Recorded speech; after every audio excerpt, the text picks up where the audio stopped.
6:49, and we are following some breaking news for you this morning. Firefighters are trying to get control of a massive fire at a chemical plant in Pennsylvania. Check out this video. An NBC reporter reported hearing explosions in the warehouse as he arrived on the scene. Now, people living near that warehouse are being told to shelter in place, although the smoke itself is not considered toxic. So far, there's been no word on any injuries or damage. Hi again, and good morning, everyone. Thanks for waking up with the Valley today. I'm Lisa Bedeau here with Kyle Bosch. 10 minutes before the top of the hour, and we're starting our nonstop news and weather to the top of the hour to help you plan your day. It was a tense situation in North Fargo, and fire investigators are still trying to figure out exactly what happened. A propane tank fire forced the evacuations of the New Horizons Manor. It also blocked off part of Broadway near the north side Hornbachers for a time yesterday. You can see massive flames shooting from that tank. Now, firefighters say that 3 1,000-gallon propane tanks were connected to each other right by the high rise, and they were able to contain the fire to just one of those tanks.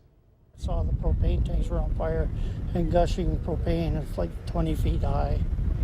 It was pretty bad, pretty scary. Main thing was getting the people out safe.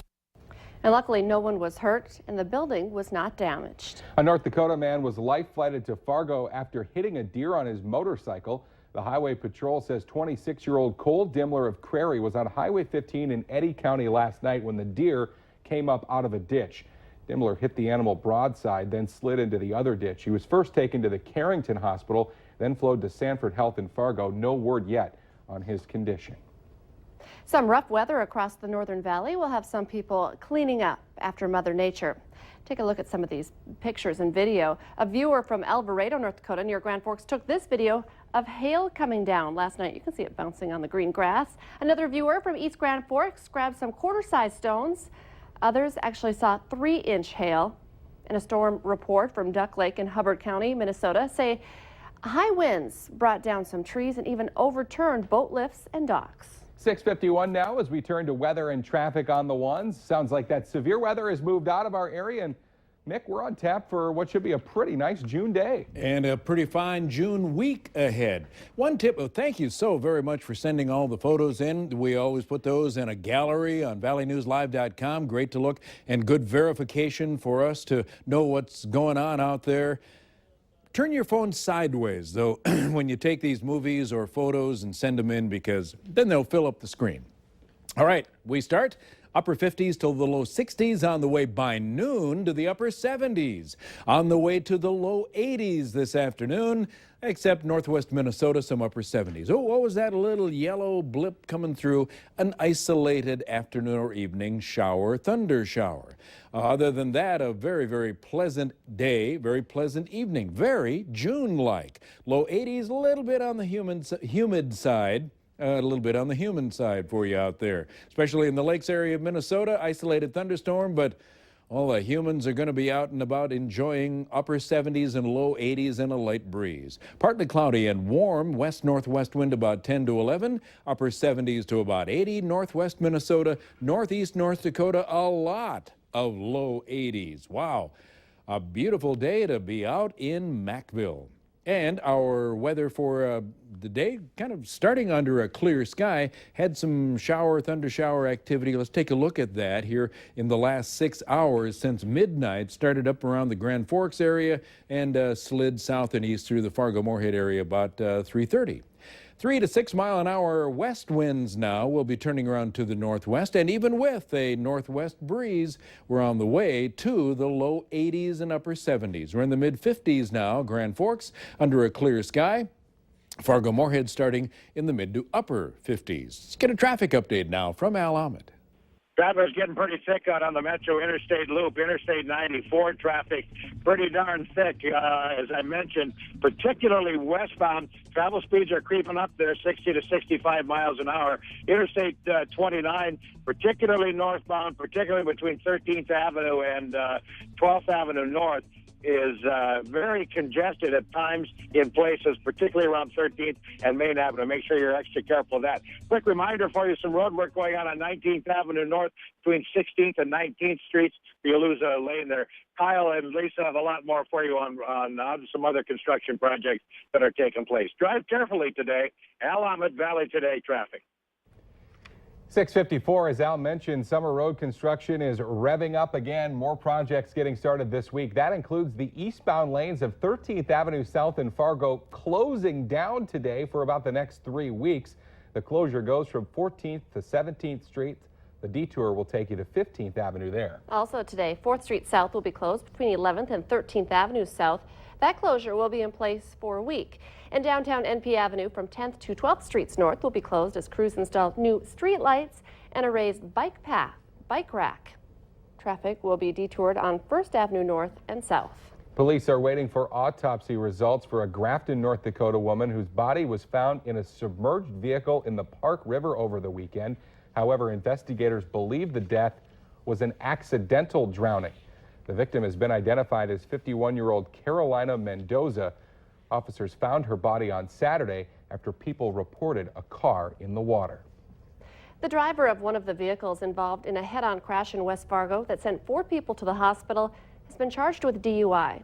Police say Joseph Lorenz made too wide of a turn and entered into an oncoming lane, causing the crash. All 4 people involved have since been released from the hospital. The push is on to replace the church that burned down at Bonanzaville last year with one from Christine, North Dakota. Organizers are raising money to move the historic South Pleasant Church up to West Fargo. The Cass County Historical Society wants to raise $150,000 to cover the relocation and repair costs. Organizers are hoping to get the church moved this summer. The church was built in 1890 by area farmers and was in continuous service until closing in 2013. If you were outside at all this weekend, you probably noticed the mosquitoes are back. They were biting bad in my backyard yesterday. The bit of good news, vector control is about to go on the attack. Yeah, thank goodness. Tonight, the trucks will be out for the first time for the season in Fargo, West Fargo, and Moorhead. They should be out starting around 8 p.m. And remember, you should keep pets and people out of the cloud of chemical as the truck passes through your neighborhood. Summertime can be a challenge for many families who rely on free and reduced lunch through the school year. So the Great Plains Food Bank is restarting its Kids Summer Lunch Program. Free meals are provided to any child under the age of 18 during the summer months when other food resources may not be available. Volunteers are dishing up those meals Monday through Friday from 12 to 12:30 at the Village West Park in South Fargo. The program gets started today and goes through August 21st. Well, if you're thinking of doing a little eating out with the family this week, you might want to consider going to some select restaurants and picking up an extra discount, as many places in Fargo, Moorhead, and West Fargo are taking part in Restaurant Week. The Valley Today's Christy Larson joins us live from West Fargo with more on how you can get in on some great dining deals. Good morning, Christy. Good morning, Kyle and Lisa. I don't want to give it all away, but if you look at how much food has been eaten, Nicole ate it all. I didn't even get any. She kind of slapped away my hand. So hungry. But let's talk about FM Restaurant Week. You guys have all 3 cities participating. Why would you encourage people to come out for it? I think Restaurant Week is just a really great opportunity for both locals and visitors alike to just embrace all of the uniquely local restaurants we have in this area. We have a really, really great culinary scene for our community. Well, and I love, too, it's everything from pub food that we have in front of us here, or we were at the Boiler Room, we're at Usher's House, there's Bangkok Corner. I mean, there's so many of them that are participating this year. Yep, we do have a really nice wide range of restaurants, between sushi and ethnic foods to pub fare, all different price points, 2-course and 3-course meals, which is really great. And this one too, like I said, we're at 3 Lions Pub. It was a 2-course meal for just $10. So I think that's pretty affordable, at least for myself it is. Yeah, we have really, really great price points for everything.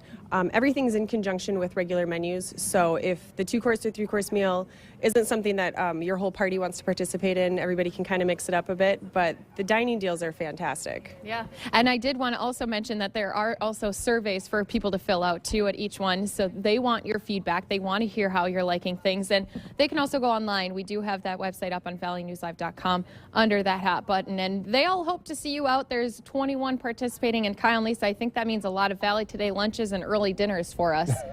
I feel like we need to stop at all 21. Let's start today. Better start today. We got to start. We got to get going early. Christy started without us, so maybe we can count those 3 into our VT lunch tour. Thank you, Christy.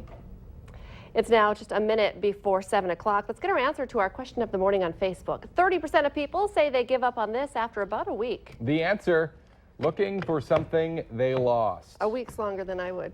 give it. Yeah, true. Like a That, I day. would agree with that. You give it a day and then you figure, well, it'll show up eventually, right? I'm glad that's the answer rather than a good forecast, good weather Give forecast. up on it. Yeah. We would up on have, it. but it's coming around. It's straightening out. It's acting like summertime. We begin under a mostly sunny sky, looking good in the low 60s, on the way to the low 80s this afternoon. Warm and humid, not very windy, perfect for spraying skeeters tonight. And again, 79 to 82 out there. Yeah, perfect, because most of the time, weather permitting, but the Yes. spraying's going to happen, and it needs to. Weather should permit. Thanks for waking up with the Valley today. More local news and weather for you right here in 25 minutes. Have a great Monday, everybody. We'll see you tomorrow morning.